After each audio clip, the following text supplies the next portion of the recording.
Hello everyone, so today going to be going through the tier rankings of all of the Storm cards throughout Magic's history. One thing that we always know is that Storm is kind of considered, the top tier. For anyone who's heard of the Storm scale, as far as how broken a mechanic is, and it being, of course, the most broken.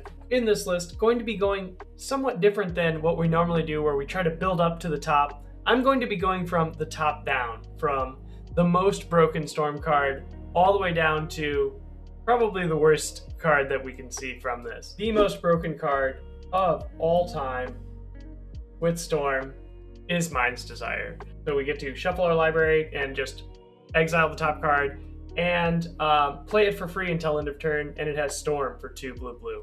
This card, basically in any deck that gets to cast a lot of spells in all of the older formats, then it's, oh great, now we have, our whole deck for free. This is also the only Storm card ever to be, and not just a Storm card, but actually card of all time that was preemptively restricted in Vintage. This also was, by default at the time, banned in Legacy, since Legacy didn't even exist yet. So this just kind of hands down the most broken Storm card ever made. It just says, hey, play your whole deck for free. You don't even need to be a Storm deck. You can just cast a lot of spells and then whatever. Those cards are, they're free. You can just win the game. Let's kind of look at the A tier. So for this, basically what we have are cards that are win conditions with Storm that really don't even care about a board state. Like, as long as they're on the stack for a lethal amount, and you don't even have to have a permanent in play or another card in hand, and you can just win the game. So the first of these that I'd like to highlight is, of course, Tendrils of Agony. It's target player loses 2 life, you gain 2 life. So basically, if you've ever heard of Siphon Soul, which is 2 and a black, that your opponent loses 2 life, you gain 2 life. So they just added a mana, and as long as you can cast 9 other spells and, starting life totals, your opponent just kind of dies. Then there was a slightly more fixed version, which is also still insanely broken, and for every format that Tendrils is not legal, Grape Shot here kind of picks up the slack, which is 1 in a red, deal 1 damage to target creature or player. And it has Storm, so as long as you can cast 19 other spells, you can just win the game. And it can also, unlike Tendrils, can actually even function as, board control, so you can buy more time. One other card that I personally would put in this tier is Brain Freeze. So this is 1 in a blue, target player mills 3 cards.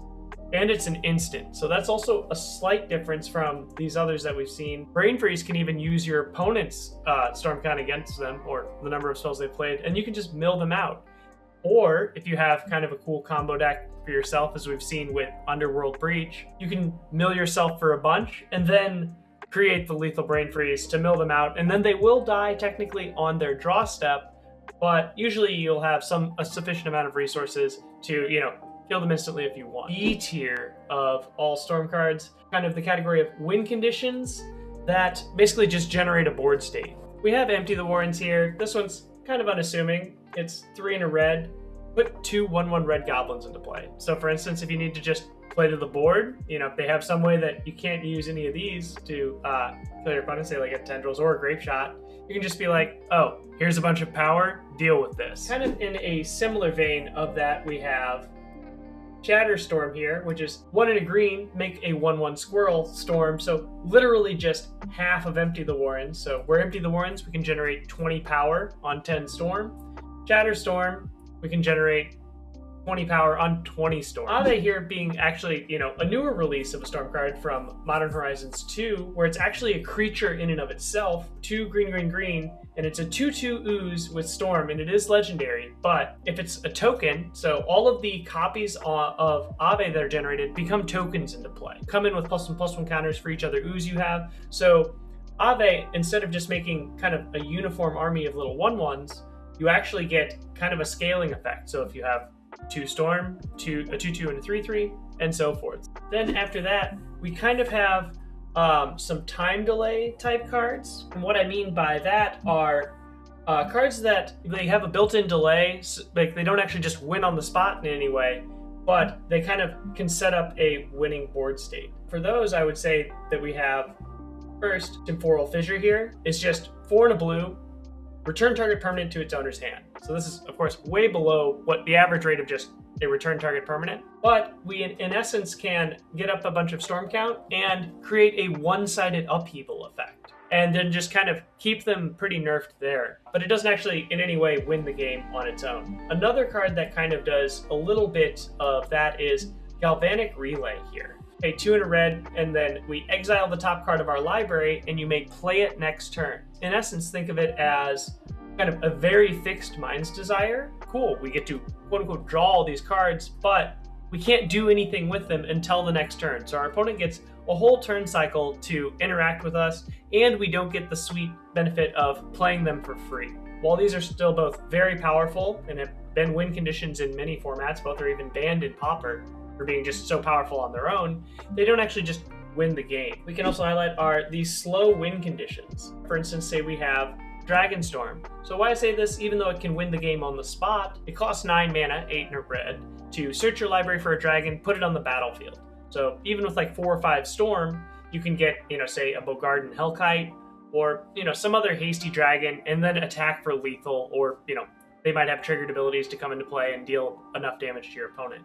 But by costing 9, this is a bit slower, so, kind of a bit more fair, quote unquote, in that respect. Another one that's a bit slow is Ignite Memories here. So this costs 4 and a red. Target player reveals a card at random from their hand. They take damage equal to its converted mana cost. So this is not an obscenely greatly costed win condition, and also it is kind of random. Things that work against it from being just, straight up broken. Another thing are, in the B tier here, what I've included are efficiently costed answers. So the one real big one is Blusterstorm. So even though this card is kind of the bane of a lot of our Storm players' existence by being a 1 blue, counter target instant or sorcery spell unless they pay 1, but with Storm, so it really just uses our Storm count against us every time. Or even just in general, when you see like normal decks kind of trying to battle against each other, it is really defensive. When going to the C tier here, I'm going to first go through kind of some other good Storm cards that generate a board state, but they're just not that efficiently costed relative to kind of the power level of the formats they're in.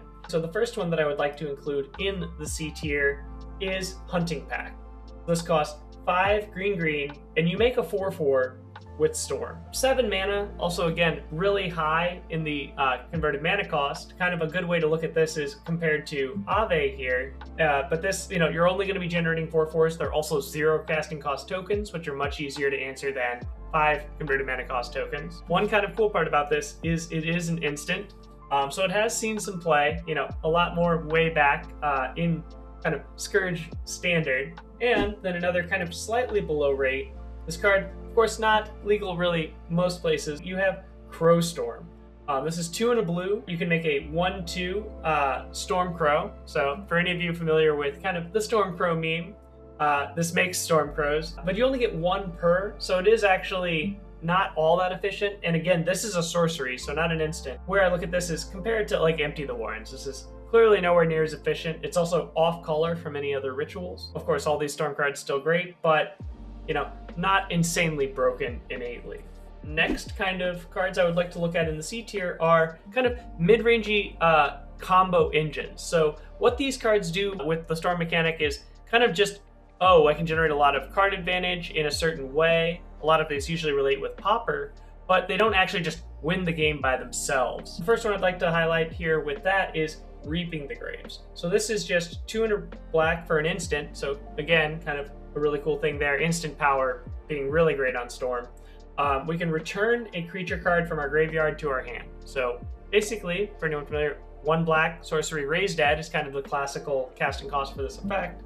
But here, by having the Storm mechanic on it, if you have some sort of combo, say for instance the Cycle Storm deck in Pauper, where you get a lot of creatures into your graveyard by cycling them, cast some ritual effects, all sorts of other stuff to keep the Storm count up, then you can just return everything back, create, and then kind of keep going off. So it forms the core part of an engine, but it doesn't actually just win the game or anything. Ground Rift here is just 1 red, so a very cheap Storm card, and it says target creature can't block. Kind of seems interesting in that, okay, so our opponents are not blocking with a bunch of creatures, but in essence here, this can be used by putting a bunch of copies of it on the stack, and has been used in the past, say with Niv Magus Elemental. So you have then if you have, say, a storm count of like 5, or more, and with Niv Magus Elemental, you're able to exile one of your spells on the stack to give it 2 +1/+1 counters.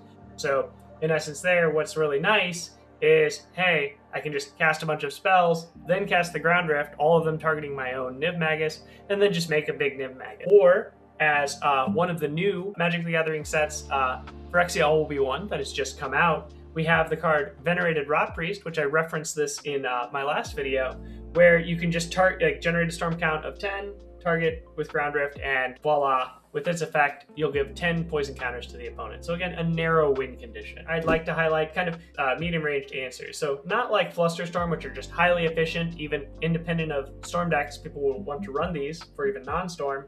We have, say, Weather the Storm. So this is 1 in a green, gain 3 life, Storm. This also has a very narrow, again, being a common in Pauper, where you can, any effect that says whenever you gain life, say your opponent loses life, you can kind of generate some sort of narrow combo, or it just answers, lots of red-based damage strategies usually, just to buy some time. Doesn't really answer anything much, but, kind of cool there. And it's an instant, so you can utilize your opponent's storm count.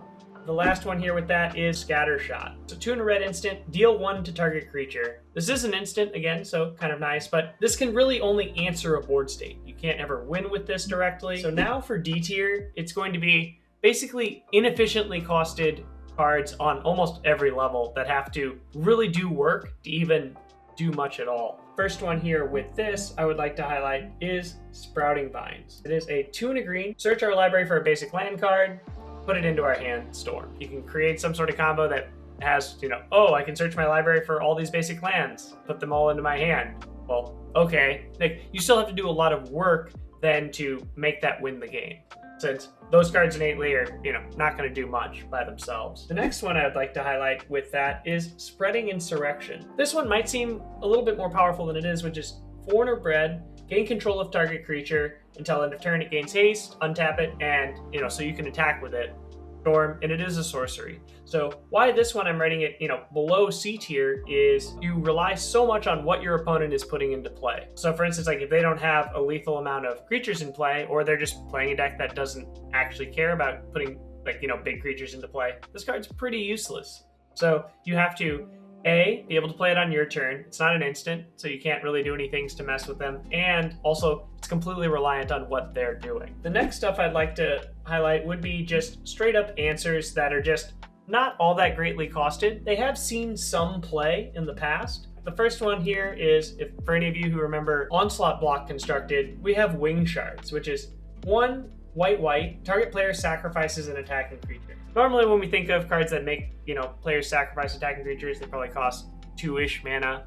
But this one costing 3, having Storm, so it can get a little bit of value. All they have to do is say, oh, cast a hasted card. Boom, that means they'll have to sacrifice 2 attackers, so pretty good. But again, still an answer. And it's also in white with 2 white casting costs, so not really all that greatly costed, but still okay. Another one like this, like a little bit even worse, but kind of cool, is Volcanic Awakening, where we have 4 red to destroy target land. So in essence, we're paying double the cost of Stone Rain, which costs 2 in a red to destroy target land, to add Storm to it, which is really not efficiently costed at all for kind of that effect. If you're trying to storm off, so you're putting in a lot of your cards and effort to just Stone Rain them, and if they have any other permanents in play, like creatures and stuff like that, you're still under attack from it. A few other cards I would like to highlight from this are really also inefficiently costed answers that are just intense on you. Like for instance, here we have Fiery Encore, which is 4 in a red, where we discard a card, draw a card. So we do have a rummage effect. That's kind of cool, but we would then have to have cards in our hand. If it's a non-land card,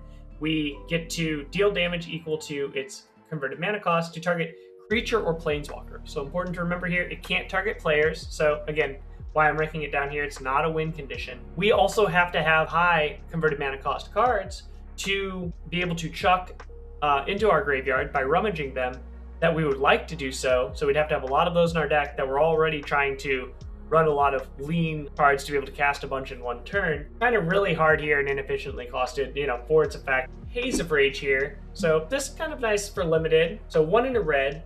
Creatures you control get +1/+0 until end of turn. Storm, but it also has buyback of 2.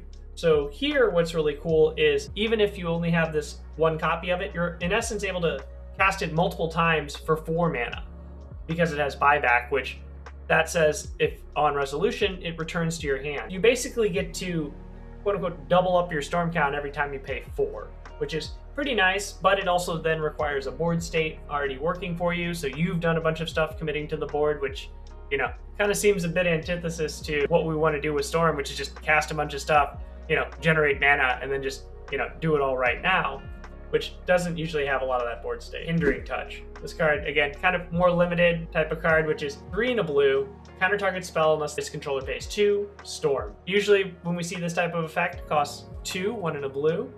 And kind of a good way to compare this and why this is D tier, which is really kind of at limited, or even for those of us who remember Block Constructed, compare this to Flusterstorm. This can target anything, but it's just really inefficiently costed. No one really wants to pay 3 and a blue to counter a spell. The last one, and this is the only F tier card, is the one card that has never really seen play ever, and even in limited, this card would be the worst card to put in your deck. I have done so when you have to, and that is Astral Steel. This really shows us that you can put Storm on a card and it is still unplayable.